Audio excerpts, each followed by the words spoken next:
नमस्कार मित्रों, मैं विवेक त्रिपाठी आपका अपने YouTube channel Pratyush learning centre में बहुत बहुत स्वागत करता हूं। आज हम लोग देखेंगे 18 मई के महत्वपूर्ण करंट अफेयर्स को और देखेंगे कौन कौन सी घटनाएं आज की महत्वपूर्ण दैनिक समाचार पत्रों की रही हैं। तो चलिए स्टार्ट करते हैं। पहला है, खबरों में रहे दयामर भाषा बांध के संबंध में निम्नलिखित कथनों पर विचार कीजिए। यह गिलगित बाल्टिस्तान बाल्टिस्तान में स्थित है। यह सिंधु नदी पर प्रस्तावित है। निर्माण के लिए 442 अरब रुपए के अनुबंध किया गया है। उपरोक्त सभी। तो दोस्तों इसका सही उत्तर है आपका उपरोक्त सभी। ठीक है, बस आपको याद रखना है कि यह भारत में नहीं, यह पाकिस्तान और चाइना के द्वारा क्या की गई है, एक प्रस्तावित योजना है वहाँ बांध बनाने की, पाकिस्तान और चाइना की। और किस नदी पे ये बनाई जा रही है? वो बनाई जा रही है सिंधु नदी पर बनाई जा रही है। ठीक है, सिंधु नदी पर यह योजना क्या है, प्रस्तावित है। और निर्माण के लिए 442 अरब रुपए का क्या किया है, चाइना पावर एक कंपनी है उसके द्वारा ये क्या किया गया है, पाकिस्तान से कगार जो है किया गया है। ठीक है, अगला प्रश्न देखते हैं। हाल ही में देवेश राय का निधन हो गया, वह किस भाषा के प्रसिद्ध लेखक थे? तो दोस्तों वह थे आपके बंगाली भाषा के प्रसिद्ध कवि थे। ठीक है ना, बहुत बड़ा नाम है वहाँ का ये। अगला, किस केंद्रीय मंत्रालय / संस्थान ने गोल ऑनलाइन, जिसको कहते हैं गोइंग ऑनलाइन एज लीड्स नामक कार्यक्रम आरंभ किया? तो ये किया है आपका जनजाति मंत्रालय के द्वारा। जनजाति मंत्रालय के द्वारा इसको क्या किया है, प्रारंभ किया गया है। जनजाति मंत्रालय के अंतर्गत इस कार्यक्रम को प्रारंभ किया और इसमें इसका सहयोग जो देगा वो देगा फेसबुक। कौन देगा? फेसबुक के साथ इसका क्या हुआ है, टाई अप हुआ है। और यह करेगा क्या, आदिवासी जितने भी युवा हैं उनको क्या करेगा, जागरूक करेगा और उनको मुख्य धारा में जोड़ने का क्या करेगा, प्रयास करेगा। ठीक है, अगला प्रश्न है, किस राज्य में मिशन ग्रैंड केयर लॉन्च किया? तो यह किया है आपका केरल राज्य ने। ठीक है ना, केरल राज्य ने इसको क्या किया है, लॉन्च किया है। यह क्या है, एक तरह से बुजुर्ग लोगों के लिए कोविड-19 के बचाव के लिए एक बड़े मिशन की प्रारंभ किया गया है और उस मिशन का नाम क्या किया गया है, ग्रैंड केयर, और ये केरल सरकार द्वारा किया है। अगला है, अंजुम मुदगिल जिन्हें राजीव गांधी खेल रत्न देने की अनुशंसा की गई है वो किस खेल से संबंधित हैं? और ये बहुत मोस्ट इम्पॉर्टेंट है और ये हैं सर शूटिंग से संबंधित हैं।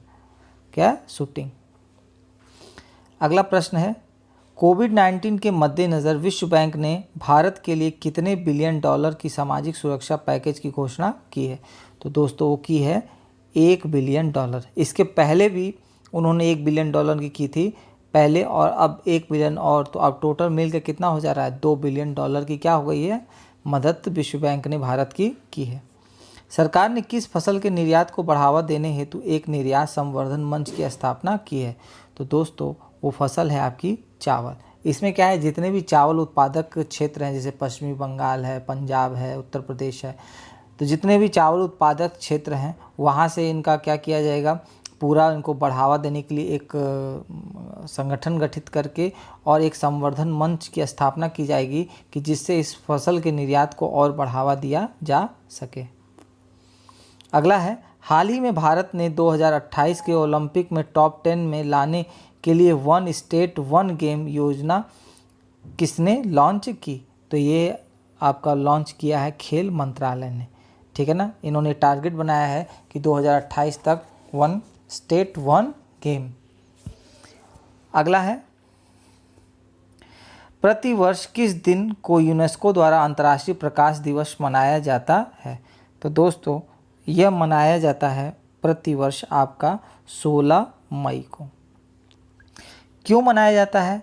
यह पहला जो सफल लेज़र ऑपरेशन हुआ था और उसके जो भौतिक शास्त्री थे थियोडोर मेनन, उन्हीं के याद में इसको क्या किया जाता है, मनाया जाता है। और ये यूनेस्को द्वारा मनाया जाता है और उन्होंने पहली बार लेज़र ऑपरेशन किया था 1960 में। तब से क्या है, उन्हीं की याद में मनाया था, लेकिन ये मनाना शुरू किया गया है 2017 से। ये इसका तीसरा संस्करण था। इतना बातें आपको याद होनी चाहिए। एशियन इंफ्रास्ट्रक्चर इन्वेस्टमेंट बैंक ने पश्चिमी बंगाल में सिंचाई सुविधा और बाढ़ प्रबंधन को बेहतर करने के लिए कितने ऋण को मंजूरी दी है? बहुत इंपॉर्टेंट है दोस्तों, ये दिया है $145 मिलियन का। क्या किया है? एशियन इंफ्रास्ट्रक्चर इन्वेस्टमेंट बैंक ने $145 मिलियन का क्या किया है? ऋण पश्चिमी बंगाल को दिया है, जिससे वो अपने सिंचाई के कार्यक्रमों को सुलभता से आगे चला सके। अगला है, हाल ही में किसने एनबीटी की कोरोना स्टडी श्रृंखला के 7 नए टाइटल्स लॉन्च किए? तो ये लॉन्च किया है, आप जानते ही हैं कि मानव संसाधन मंत्रालय के अंतर्गत रमेश पोखरियाल ने इसको क्या किया है? लॉन्च किया है। ठीक है, अगले प्रश्न की तरफ बढ़ते हैं। हाल ही में किस देश के प्रख्यात साहित्यकार और प्रोफेसर, तो दोस्तों इसका सही उत्तर है आपका बांग्लादेश। बांग्लादेश कौन है इसके? अनीसुजमान का क्या हो गया? निधन हो गया, और वो कहाँ के हैं? बांग्लादेश के हैं। अगले प्रश्न की तरफ बढ़ते हैं हम लोग कि भारतीय कंप्यूटर इमरजेंसी रिस्पांस टीम ने देश में तेज़ी से फैल रहे इवेंट बोट को लेकर चेतावनी जारी की है। यह क्या है? आपको बहुत जरूर, ये एक तरह से क्या है? एक मेलवेयर है। मेलवेयर क्या होता है? एक वायरस होता है, ट्रोजन वायरस होता है। ट्रोजन वो क्या करता है कि आपके ऑपरेटिंग सिस्टम को क्या करता है? हैक कर लेता है, और आपके पेमेंट सिस्टम की जितनी भी जानकारी आपके मोबाइल में या आपके लैपटॉप में होती है, उनको चुरा करके उसका क्या करता है? दुरुपयोग करता है। बहुत खतरनाक है। अगर आपके मोबाइल में आए या सिस्टम में, तो आप सावधान जरूर रहिएगा। अगला है, हाल ही में किस संगठन ने यूनाइटेड वी फाइट संगीत एल्बम बनाया? तो ये पहले भी पढ़ चुके हैं हम लोग। यह है भारतीय सांस्कृतिक संबंध परिषद द्वारा कोविड-19 के लिए क्या बनाया गया एक संगीत है। अगला है, हाल ही में किसके द्वारा आत्मनिर्भर गुजरात सहाय योजना का शुभारंभ किया गया? तो दोस्तों इसका सही उत्तर होगा विजय रूपाणी के द्वारा। ठीक है, अगला है, हाल ही में किस राज्य पुलिस ने कोरोना योद्धाओं के लिए thermal corona combat hand gear launch किया? तो दोस्तों इसका सही उत्तर होगा दिल्ली ने उनके हैंड गियर लॉन्च किया है। अगला प्रश्न है, हाल ही में भारतीय तटरक्षक बल ने कौन सा जहाज सम्मिलित किया? तो दोस्तों इसका सही उत्तर होगा ICGS सचेत। ठीक है ना, इसमें और भी चीज़ें शामिल हुई हैं, अभी नेक्स्ट प्रश्न में आप देखिएगा, मिलेगा आपको। अगला है, भारतीय वायुसेना ने किस के साथ इंद्रधनुष युद्धाभ्यास का आयोजन किया? तो ये किया था दोस्तों इंग्लैंड के साथ। आप ध्यान रखिएगा किसके साथ किया था? इंग्लैंड के साथ। भारत के रक्षा मंत्री ने देश स्वदेशी तटरक्षक बल के एक गश्ती जहाज सचेत, देखिए आपको हम लोग चर्चा किए थे, और 2 इंटरसेप्टर नौकाओं को राष्ट्र को क्या किया? सम्मिलित किया। ये क्या था? इन्होंने कंप्यूटर के द्वारा ही इसका क्या किया था? इसको लॉन्च किया था। और किस कमीशन के द्वारा लॉन्च किया गया? ये गोवा के पोर्ट के द्वारा लॉन्च किया गया। तो जो जहाज सचेत है वो गोवा शिप यार्ड के द्वारा क्या किया गया है? बनाया गया है। और 2 इंटरसेप्टर जो हैं ये आपका लार्सन एंड टुब्रो एक कंपनी है, उसके द्वारा क्या किया है? इसका निर्माण किया गया है। ठीक है, अगला है, हाल ही में कौन सा देश भारत को वेंटिलेटर दान करेगा? तो दोस्तों ये अमेरिका ने इसको देने की क्या की है? घोषणा की है। अगला है, केंद्र सरकार ने फ्रॉम टॉप टू टोटल घोषणा किसके संदर्भ में की है?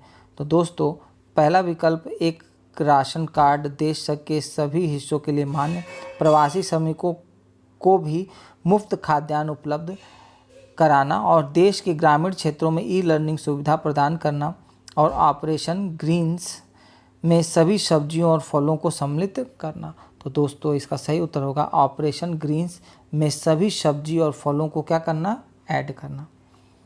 ठीक, अगला है, हाल ही में गोल कार्यक्रम किस मंत्रालय ने लॉन्च किया? तो आपको पता होना चाहिए ये किया था आपका जनजाति कार्य मंत्रालय ने इस कार्यक्रम को क्या किया था? लॉन्च किया था। ठीक है ना, आपको मैं पहले बता दिया था कि आदिवासी युवाओं को क्या करना है, प्रेरित करने के लिए इस कार्यक्रम का प्रारंभ किया गया है। ठीक है, तो ये रहे आज के करंट के महत्वपूर्ण प्रश्न, आप लोग भी इनको सॉल्व करिएगा। इसीलिए मैंने थोड़ा इसका टाइम ड्यूरेशन कम रखा है कि जल्द से जल्द आपके दिमाग में ये सब चीज़ें चलें। तब तक के लिए आपको कैसा लगा आप ज़रूर बताएं। जय हिंद, जय भारत।